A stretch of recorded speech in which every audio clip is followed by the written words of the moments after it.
Crypto is dumping all across the board, drawing that second leg after October 10th, biggest liquidation in crypto history. At the same time, this one ICM project just pumped 700% as team continues delivering on their project. Meanwhile, the CCM meta is officially dead after Time.fun founder declares that people are not voting right now for the CCM tokens and volume on the platform dies out. And New York mayoral race resolved with Mamdani's victory. And if you want to skip TA that we will do right now, you can jump into the description into specific topics that you want to see. First, let's look at what's been happening in Bitcoin and all the majors, and then we'll check Solana as usual, and also the drop in open interest that shows how many people got liquidated. Bitcoin, we had this level at 108 holding for a very long time, and right now it went all the way down to 98, so broke 100, but closed above 100. It's a very important psychological mark, so we're not going to pierce it through immediately. And just like on previous streams, I was talking about that because we're touching the support line many times, the support line gets weaker. So if we do 1, 2, 3, 4, and each time the support line is touched this way and we have a lower highs, that makes the support line weaker. In the same way, if we were touching the resistance line and the price was about to go higher, that resistance line gets weaker. So unfortunately, we broke through the 108, but not too much. Right now, the markets are freaking out, but we are only 7% down, 640, 650. But no one owns Bitcoin, at least people on CT and regular people who are investing in crypto or wants to be in crypto, because there is Bitcoin and there is crypto. And then there are Memecoins. I would say there are like 3 categories now. Even though Bitcoin is like a litmus test, everyone is looking, it's like an index. Everyone is looking at it. So the moment there are any weakness, everything is dumping across all the altcoins. That is Bitcoin. And right now the new level is 100K, and we want to keep that. We don't want to drop lower than that. I believe that since in December we'll have another interest rate cut, the president is finished with his tariffs policies, and that might not affect macroeconomics anymore, hopefully, again. And everyone already knows his practices and strategies, that he announces something big, everyone's freaking out, but then he comes back and reverts it.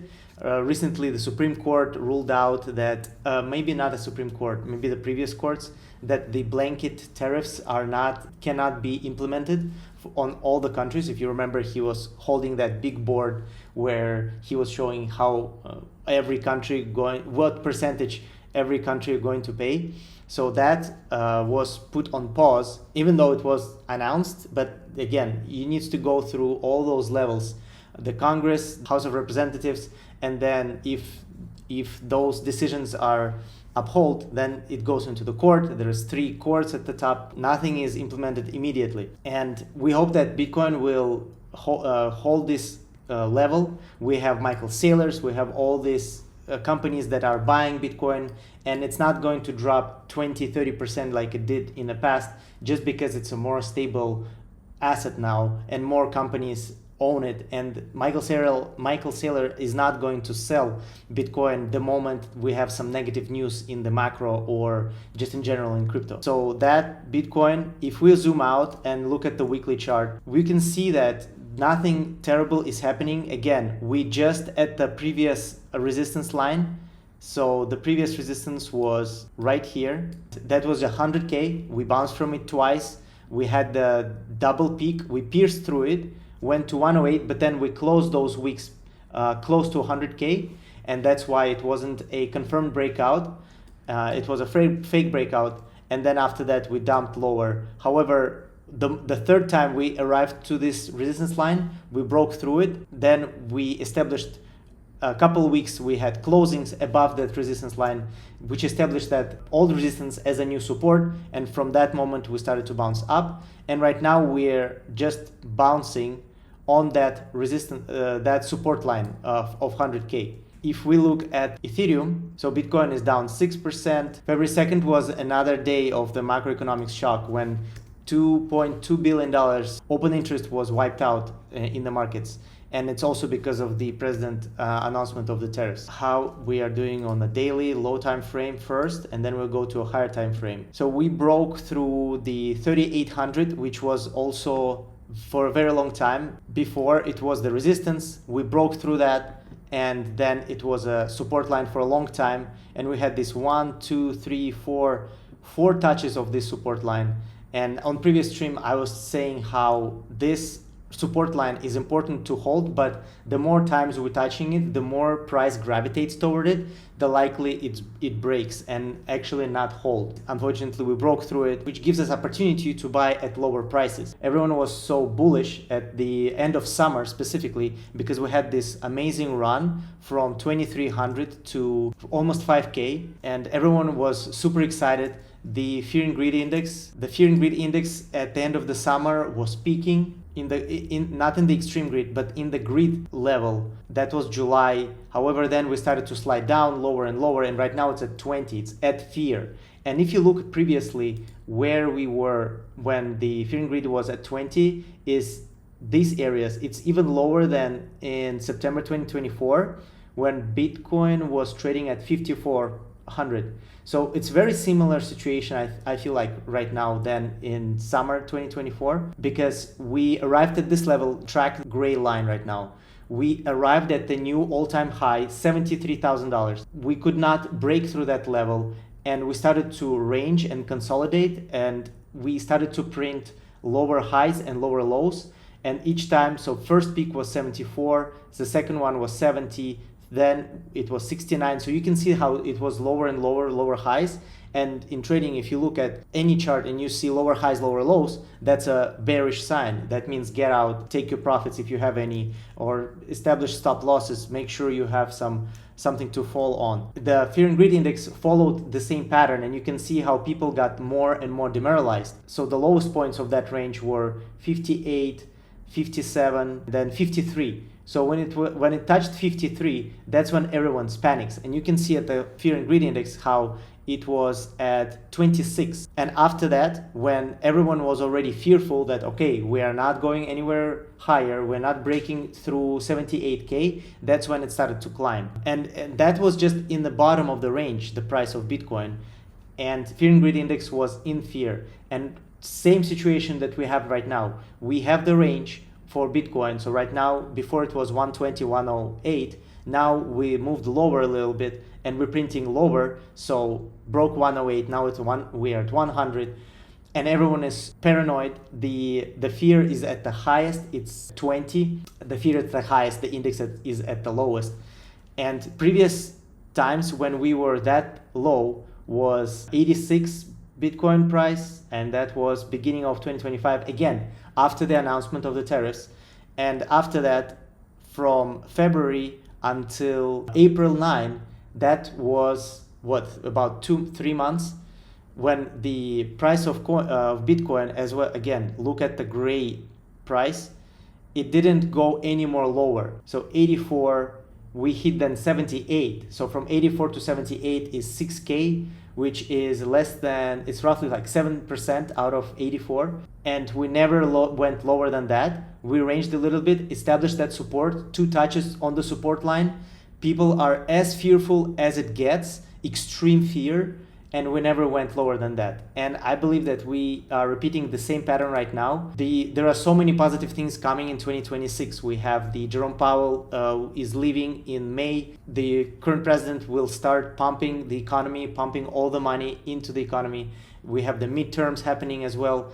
And all of that will be a catalyst for the risky assets to pump, for tech stocks, crypto. Money will become much cheaper. The interest rate will be cut. There will be a growth in jobs, and all that data will start coming in. But first, the liquidity needs to hit the markets. Speculative assets, they are the first to absorb that new liquidity that comes in. And then the job market and actual people and the prices in the economy, it's the last level and stage when the liquidity hits the market. So that was Ethereum. Right now, from the peaks, it dropped to the lowest 35%. If you would known If someone told you in August at the end of the summer, when everyone was already prophesying that, okay, this time we're definitely breaking this previously established all-time high is 4,600. We're finally breaking it through because we couldn't break it at the end of 2024 and 2025. So now it's going to break it, but it didn't happen. Right now we are 35% lower from those all-time high. And that is exactly the moments when you need to buy, when everyone is fearful, when we have a 30% pullback on the major cryptocurrency, which is Ethereum, and people from Bitcoin, not all of them, but still some of them, they will rotate some of their profits because they will take some profits. Bitcoin going from 120 to 100, that's people selling, they're taking those profits, they will put it into the other altcoins. Not all of them, because right now people are more understandable of the difference between Bitcoin and crypto, that it's not the same, but still some of those profits gonna funnel into the altcoins. One of the other one we can track is Bitcoin dominance. Not Bitcoin dominance, but ETH against Bitcoin. And again, we touched resistance line, we bounced from it, and right now we're going down. This is the Bitcoin to Ethereum to Bitcoin. You can say that the bottom for the all altcoins was in April 2025 this year. And that was as low as it gets because everyone was expecting that altcoin season, but it didn't happen. And you can see the strength in Bitcoin. So the stronger Bitcoin gets, the lower this chart goes because Ethereum is not performing as much as Bitcoin does. We stopped that trend in April 2025, and since then it went up, and right now we again experiencing a pullback, which is natural for the markets to fluctuate. That's already a good sign. It gives you this opportunity because if you look at the chart and you see, oh, it started to go up, then you start to FOMO and you're like, okay, I'm missing out on all the altcoins to go up. And you would buy on the green candles, but that's the mistake that we will not do. So we will buy only when we have a pullback. And right now we have that opportunity. And you can see that this is already second candle. The first one was right here on October. When there was the biggest liquidation event, and right now we are having the second touch of that support line, second touch. So the chances of it going even lower is much less now because we already had those devastating events, everyone of dumping on everyone. You can see this huge volume candle. Yesterday was another big one. And chances of it going down is way smaller compared to these green candles, for example, because once it goes to this high, there is always opportunity for it to go lower and even lower. And this is the opportunity that we have right now. Solana is super cheap right now. The pullback, it went as low as 40%. Solana is the top 5 currencies. We have Bitcoin, we have Ethereum. The number 3 spot is disputed between XRP and Solana, but those in crypto, they know the real nature of XRP, the real utility of Solana, and that's why we are right now looking at the Solana technical analysis and not the XRP. Again, everyone is prophesying Bitcoin at 200K, Ethereum at $15,000, and Solana at 600 by the end of this cycle.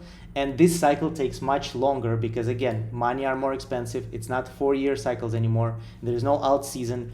So we're just going to grind slower toward the all-time highs. That grind is relative to not only people putting new money into the crypto, but it also has to do with the devaluation of the dollar. Don't forget that all of these numbers, they are denominated in dollars that are being printed like there is no tomorrow. And no one is stopping with that. We at the beginning of the year, we're going to have big beautiful bill. It will start. That was the budget for the 2026.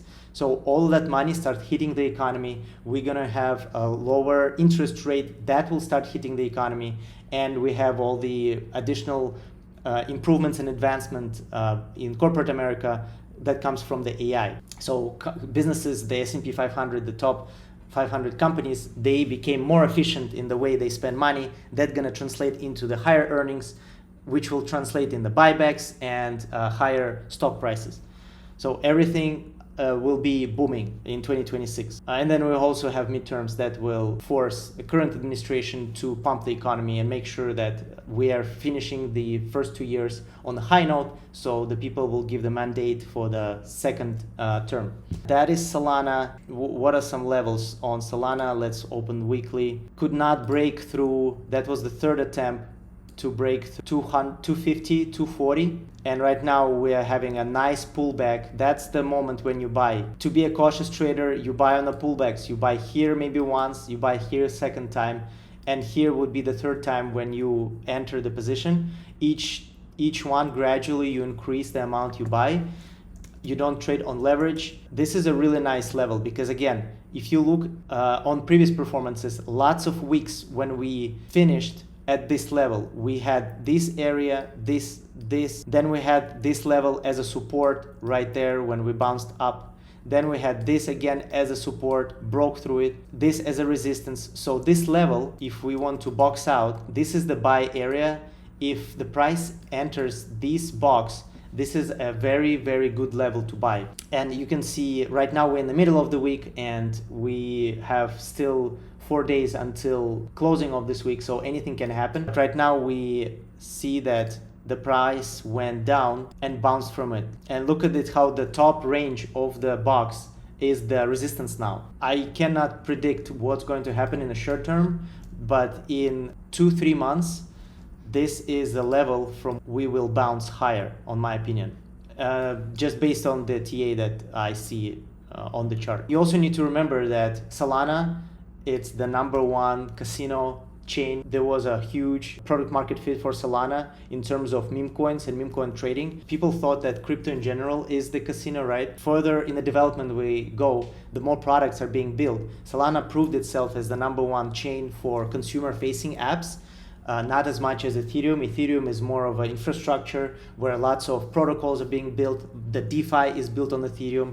So Ethereum would be more of an infrastructure for finance in general, lending, borrowing. If you want apps for users, then you would choose Solana because it's fast, mainly because it's fast. There are other chains that are also fast, but Solana got that turning point when it's accumulated enough people looking into the chain and users who are willing to get on that chain. Because you need to remember that in crypto, it's still very important which tribe you join. Do you join the base tribe that are on Coinbase infrastructure, Ethereum, they are on Ethereum and ERC20 tokens, or you choose Solana infrastructure with all the Solana tokens? Because if there is still a very narrow bottleneck how people on-ramp into crypto, if they on-ramped into Solana, they're going to have all their money in Solana. And even though there are bridges set up, it's still very vertical.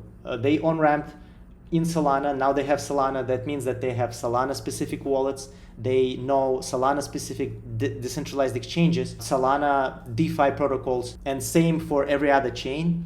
So because it's still very segregated, it's important to choose the chain wisely, which layer you're going to choose. If you're choosing Ethereum, you're probably not going to have as many eyeballs looking at your application if it's a consumer-facing application. So this is Solana, and I believe that this is a really good levels to buy right now. So we started the sell-off Sunday evening in the Pacific time. Sunday evening in the Pacific time, it means morning in Asia, and Asia started to sell off on Monday. And if we look at the open interest, so open interest, it's all of the people who are putting their position in futures on Binance, Hyperliquid, and OKX and Bybit. That's the speculative volume, and it's early signs of what's happening in the market, whether people are fearful or they are hopeful. And you can see how the big drop in the open interest happened yesterday, Monday, November 3rd, when we had a cut from 8.4 billion to 7.8, and we finished yesterday at 6.7. So from 8 billion to 6.7, that's more than 30% cut in the open interest, which means all those people got liquidated. So they were slowly people are slowly were getting liquidated based on this chart following. The open interest was, or they not necessarily liquidating, maybe they closing their positions, but they, and this whole time frame is 1 week. If we open 1 month, we can find October 10 to show you, and we will close the less speculative exchanges and leave only hyperliquid. That's when the biggest liquidation happened, from 12 bill to 5 billion, more than 60% cut. And since then, people see, okay, now we are so low, let's gamble a little bit more. And they started to open, the open interest started to grow, and it grew from 5 to 9. That was that bounce from the low levels, and people were buying back and getting back into the positions. However, we saw that we are not breaking through those established resistance line, and slowly the open interest started to close. This not steep downward slope was probably people just closing the position, and whenever it gets big drops like it happened yesterday and day before yesterday, that's most likely liquidations. So what's now happening? Again, we had liquidations yesterday, we had everything in red, double digits negatives, and as people catch that trend in the market, they start to speculate back, and that's when we see the growth in open interest. It's either people speculating that it will go down or it will go up. This is accumulative, it's the total, but they start to speculate. That's why we see the increase of open interest. So JellyJelly, what is JellyJelly? It's a SocialFi video calling application on mobile, on iPhone.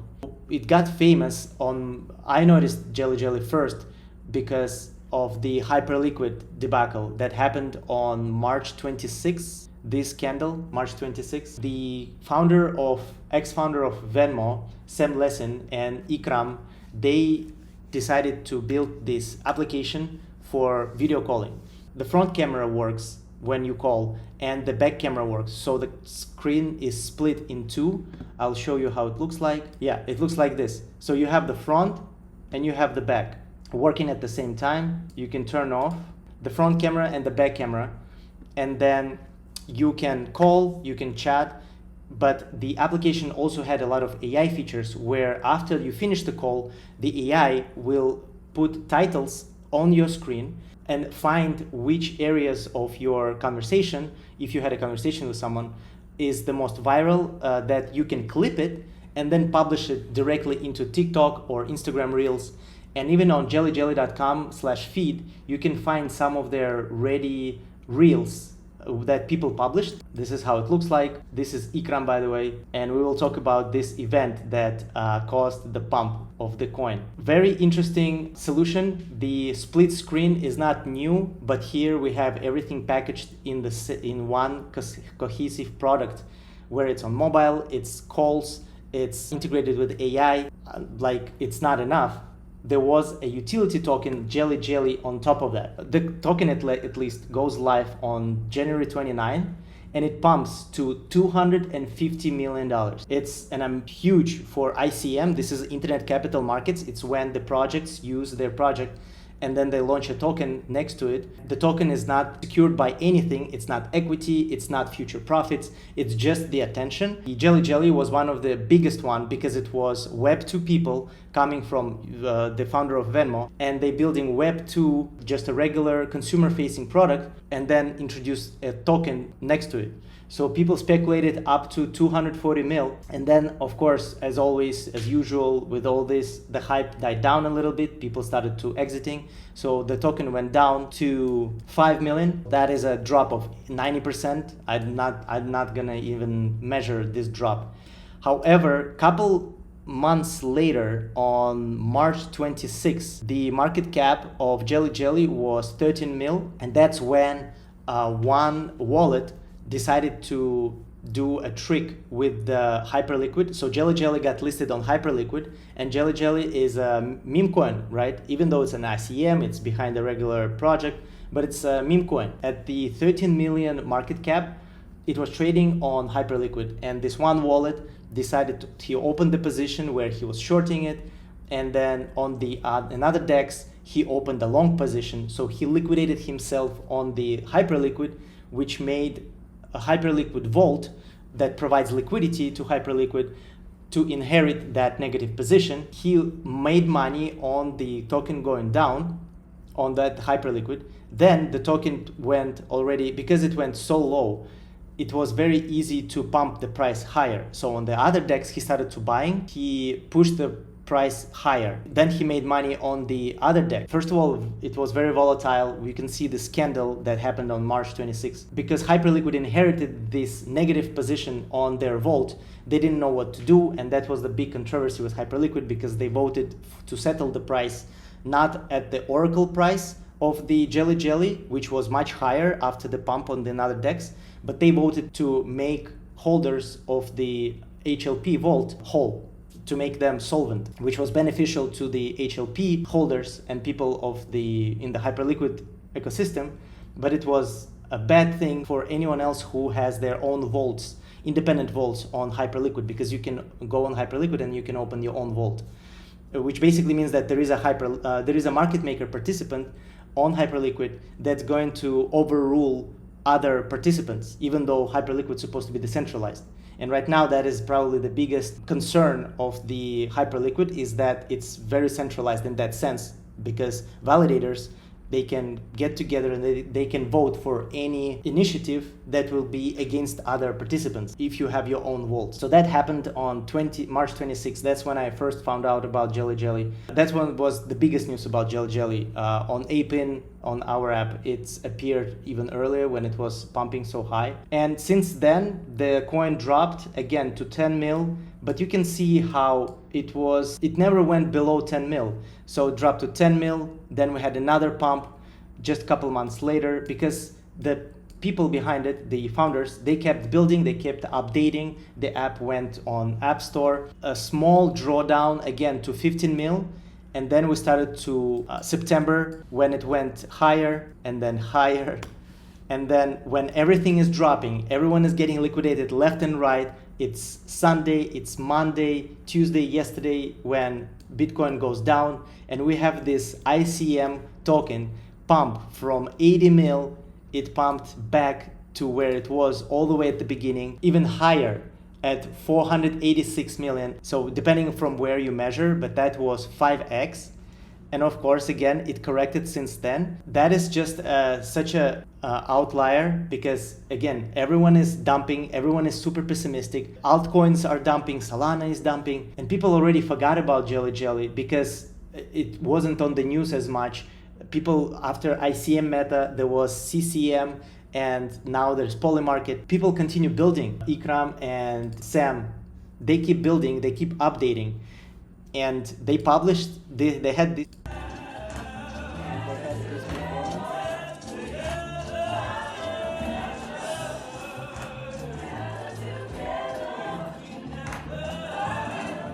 So basically singing, and this video went viral on CT, getting 170,000 views. And people saw this with a ticker. It's as though you are at the stock exchange launching your coin. But that wasn't the case, it just looked like that. After that, the coin went up. And another thing that happened is, if we looked on chain, what happened? Bubble Maps reported that 7 wallets bought 20% of the supply on centralized exchanges. The main one was Get.io. 20% of supply was bought, and that caused the pump, the 8 times pump, which made me think, but how much is the free float for the JellyJelly? The only way for a coin to pump this high is if there is very small free float, when 60-70% of the coin is held by the concentrated in cluster of wallets, or maybe one wallet. Then you have only 20 or 30% trading, and out of that 20 or 30%, if you buy half of it, the whole token supply, it might be only 10%, but because there is only 30% free flowing and you buy 10% of the whole, that would be half of the supply available. And that's exactly what happened. These wallets started to buying, and that caused the price to jump. We also have previous mayor of New York, Eric Adams, on JellyJelly. JellyJelly posted it on their account, but I'm not sure if Eric posted it on his accounts. But because we have all this drama with the New York elections, we will talk about it later, this also draws some attention. And it's cool that the project, again, all we need from ICM, Meta, and tokens is to see that project continues building. And that presents a great opportunity for us to find tokens of ICM, all the tokens that were launched between March until now. It was very big hype until September, because on September the CCM and streamer coins started to popping, but people still use ICM Meta, people still build the project, and they want to get more views on Twitter. They would launch a token and they will get attention that way. You can find projects like this, and if they continue building, it's a very good buy, because most of their charts, they look just like this when it's a big pump and then a dump. If they continue building, there is a very big chance that there will be another update, maybe someone purchasing them, maybe they are going live or launching their chain or launching a mainnet, and then you will see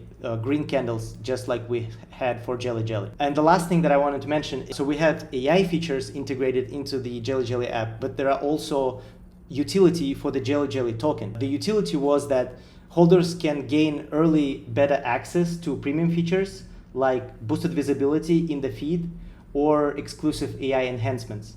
So we post those jellies, people post those jellies in the feed of the app. You can pay with the JellyJelly token to promote the position of that jelly. And that's interesting utility for a token. The name of the app, by the way, is JellyPhone. If you search for it on the App Store, there is JellyJelly and then there is JellyPhone. And I assume that there is a conflict from the Security and Exchange Commission, and they didn't allow them probably, or it's not, or legal advisors consulted JellyJelly and said, like, you cannot have the token and that would be a securities fraud. So that's my interpretation why there is a separate app called JellyPhone.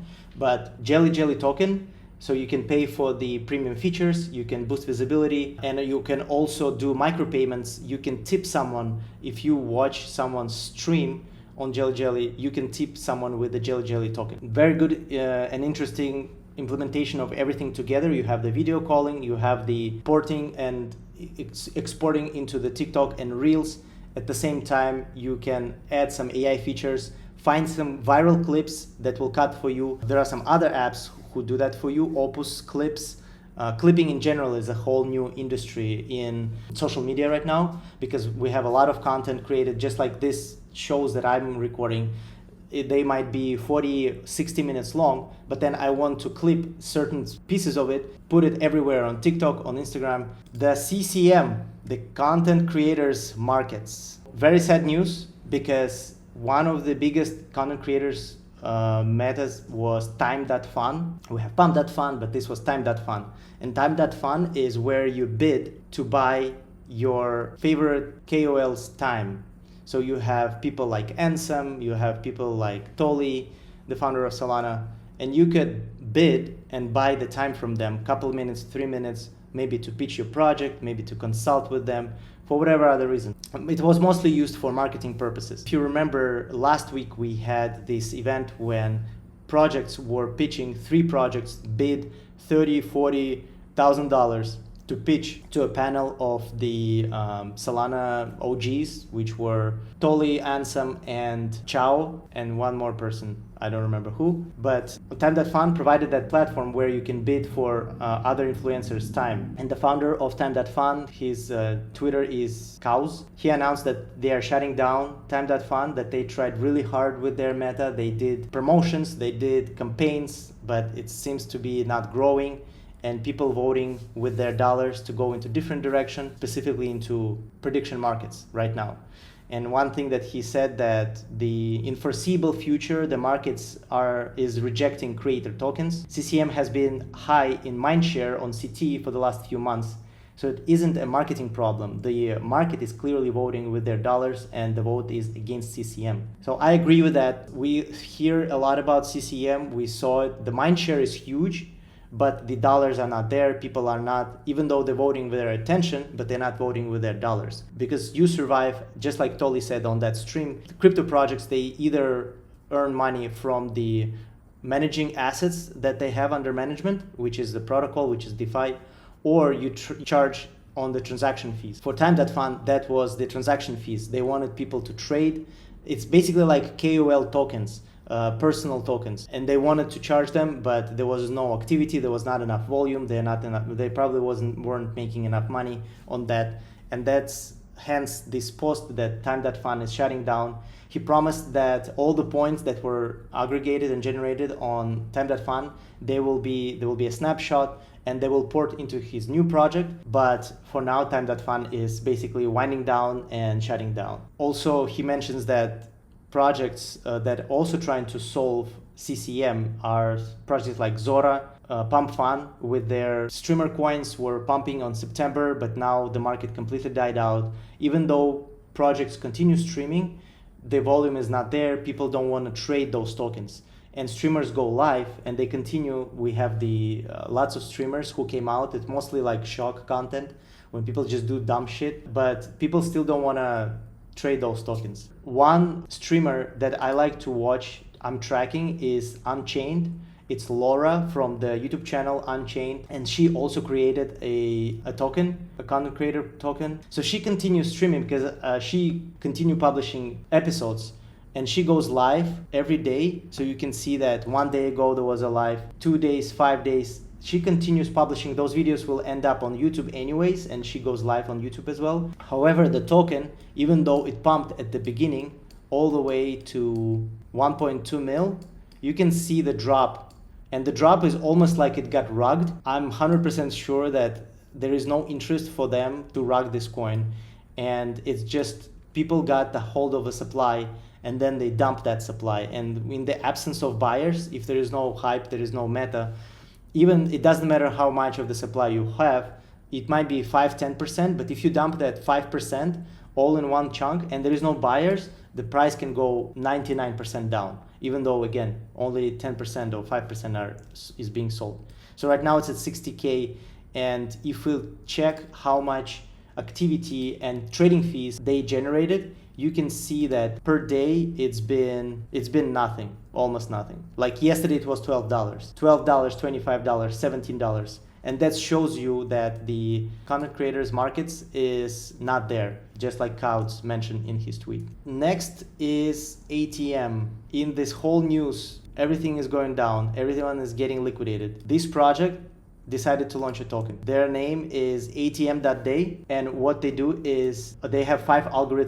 trading algorithms, which are this one. We have this AI Murad, we have this AI guy that is almost like JD, but not exactly. His beard is a little bit brownish, but it still reminds you. It's enough for you to understand what it is about. You can check at the ATM.day what are the strategies and how they do it, but basically they will publish these many tokens, so 72 tokens, 120 tokens per day, and they will list it here on the terminal.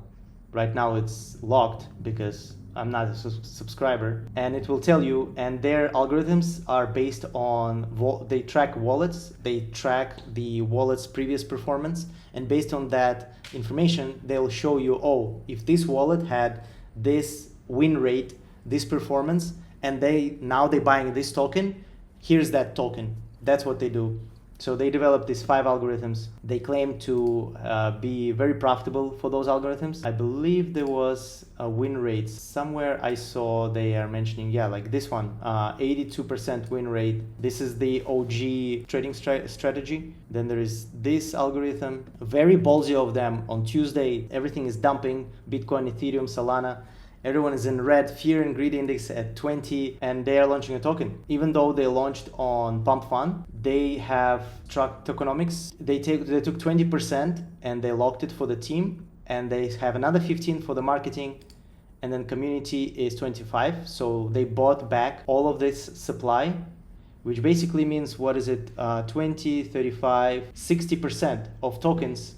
Now 60% of tokens when the SEX listings is 5%, so 65, so 35% only liquidity pool is free float. So it kind of creates this JellyJelly situation when 35 is tradable on chain because it's in the liquidity pools, and 5% traded on centralized exchanges. So 40% is traded on out there, free float, and then 60% is locked. Even though they launched in these red days when everything is dumping, they still were able to generate enough interest. We have 1,000 wallets who are holding it, and this is the price performance. So the first candle is when they had to purchase that 60%. They cause this green candle, then some bots probably buy it as well. Then it corrects a little bit, consolidation, and now it sits right here. Let's see what's going to happen. Launching at this time is a very, very ballsy move, to say the least, because liquidity and attention is definitely not in the meme coins right now. It's all in the prediction markets. So we will see how it will pans out for them and how those algorithms work, because we have the agentic trading bots. It's also growing narrative. We have the X402 micropayments over HTTP protocol. And if they integrate something with that, and maybe will spun out their algorithms and make them individual bots that you can trigger somehow, maybe through Twitter, send the money to that bot, and the bot will trade automatically and send you back the profits. I don't know, something like that. Just thinking of the ideas. Where can this project go? One amazing thing that they have is they have this extensive resources. They have this bot, volume checker. So this bot on Telegram, add it on your Telegram. And then what you can do is, if you drop volume check and then contract address, the bot will tell you how much volume is by volume bots, fake volume, and how much is the actual wallets buying. Because they have all these analysis of the wallets, they can tell, oh, this wallet is just wash trading a token and just buying and selling same amounts.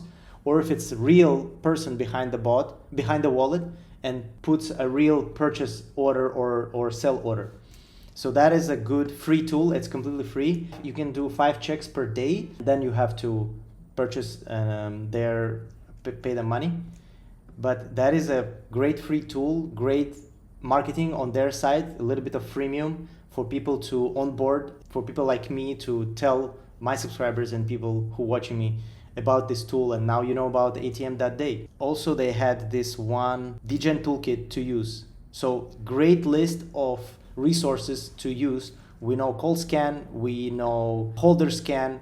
Some of the new resources were this tweet scout and get money, and also check these resources. It helps you to investigate the market, investigate what's popping right now in the Twitter and just in general on CT, which tokens are pumping. So thanks for that, ATM.day. And the last thing that I wanted to mention and talk about today is the Polymarket. Of course, it's in the meta everywhere. New York mayoral race was finished.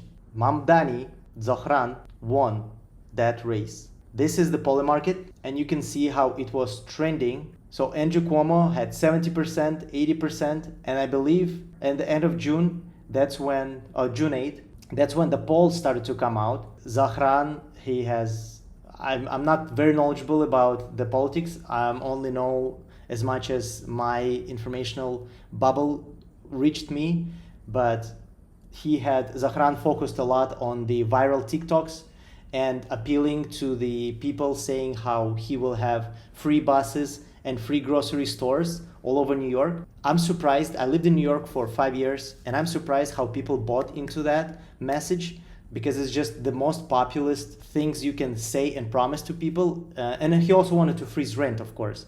In New York is very expensive, especially after pandemic. New York was the first one to open up after 2 years of lockdown. America and US, the way system works is kids go to colleges, they go to universities, usually to live on campus, somewhere away from where they live. They live on campus for 4 years, then they graduate, and they want to get away from the campus life. And when the lockdown happened, usual system was broken, because now after graduation, they had to go back to their home. They didn't want to do that because they were expecting to get internships, to get jobs, and move forward with their lives, get into the big cities. That's just most of the people in US, they live in suburbs, then they go into the colleges somewhere else, and then they want to go into those big metropolitan areas, Los Angeles, Boston, New York, San Francisco, Seattle. That pace was broken. All of those people were held down in their houses for 2 years. they couldn't go anywhere. They maybe got internships, they were online. Then one of the first cities, Miami was open, by the way. So Miami started to explode with a lot of people going in there because cities in Texas were open again. So Austin and Houston, Dallas, people went there. Big hub is New York. When New York started to open up, rent there increased 20-30% in just 1 year. 2022, that's when the rent went really high. First it dropped, but then it's exploded, and New York became one of the most expensive cities. So after the pandemic, 2022, 2023, that's when Miami and New York became one of the most expensive cities because of the rent, because of all the influx of people who came in there. People who lived in New York, they experienced that. Of course, we have this candidate for the mayors who is coming and saying, hey, I'm gonna freeze your rent, no more free rent increase, free buses, free grocery stores. That is the most populist ideas you can spread in a city like this, where people just spend so much money for very tiny apartments. People end up choosing that, I guess, because he won at the end of the day. And Andrew Cuomo was this long time politicians in New York. His chances started to drop for Cuomo. June 25, it's interesting to find out what happened on June 25, because that's when Zohran went to 73% on Polymarket. Since then, he's been trending all the way until the end, which was yesterday when he was announced and pronounced as the mayor. The reason why we're talking about this is this market, the New York City mayoral election, this event, that was the second largest Polymarket created. You can see here the volume is $500 million. $429 million were put into yeses and nos. Here lower you can see how many people, that's volume as well. That means both yes and no for each of these candidates. The second largest Polymarket is Super Bowl right now, which is 500 million, which is going to happen in, I believe, March or April next year. But we have this huge volume, $500 million just in this market. And then there are other markets being created. When I say markets, you need to understand what is market in this context. It's just the event in the context of Polymarket. So, and people in other media, when they say this market on that market, it's just this event. It's kind of like a pair of Solana and dollars, Solana and USDC. That's also a market. And here, this event is one single market. Fascinating thing is that Polymarket is banned in the United States. So people were saying how can there be truth in this Polymarket if it's all foreigners who are putting money into that? That's why the Zohran is not going to win, because even though it says 91%, it's all foreign money and it's manipulated by the foreign money, by the Chinese money. And that's why it's so high, his chances. But the reality is everyone has VPNs. Everyone in crypto knows that all these products, we have Hyperliquid that is banned in United States. We had Binance that was banned, and that's why CZ ended up spending 4 months in the jail. And after they not only they spun out from Binance.com, they said Binance.us. And for the little time that Binance.us operated in the United States, he ended up spending 4 months in jail because there was still some commingling and other little financial crimes. And it's fascinating that the Polymarket is also not available in the United States, even though it's an American company. The founder lives in New York. Polymarket became big during the previous US presidential elections.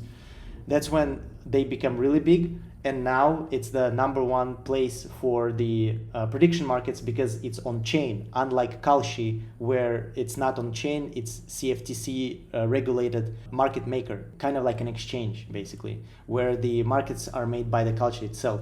Whereas the Polymarket, the markets are created by the people. There is both sides, the yes and no represented by the people, where in Kalshi, the yes might be the people and the no might be the Kalshi itself. And here, the Polymarket, everything is on chain and it can be verified. Some interesting other markets that were created around the mayoral race is, will Bill Ackman create the longest tweet of all time? Because Bill Ackman was against Mamdani, understandable why. If we look deeper into this market that was created, it wasn't very big because it was more like a joke, but it still generated 14,000 in volume. And the rules for this market, so in the bottom, there would be for this Polymarket. In the Polymarket, there will be always rules how this event resolves, what means yes and what means no. And in this case, there was this tweet attached where Bill created 4,064 words tweet. That is just so long. The market was basically saying, and that was in January last year, and this Polymarket was created saying that will he write even longer one, saying how maybe New York is doomed and there is no more what we're gonna do about that, and how his course of action, how he's going to adjust. That market resolves to no, because Bill didn't posted anything yet. There is still time in the day, maybe he will do it, but he didn't post anything, and I believe he just congratulated Mamdani. Let's check really quick. This is the tweet. Congrats on the win. Now you have a big responsibility. If I can help New York City, just let me know what I can do. Maybe he saw that there is a market created for the longest tweet, so he decided to make the shortest tweet, because is there tweets that are shorter than that? Oh yeah, there are some tweets like this.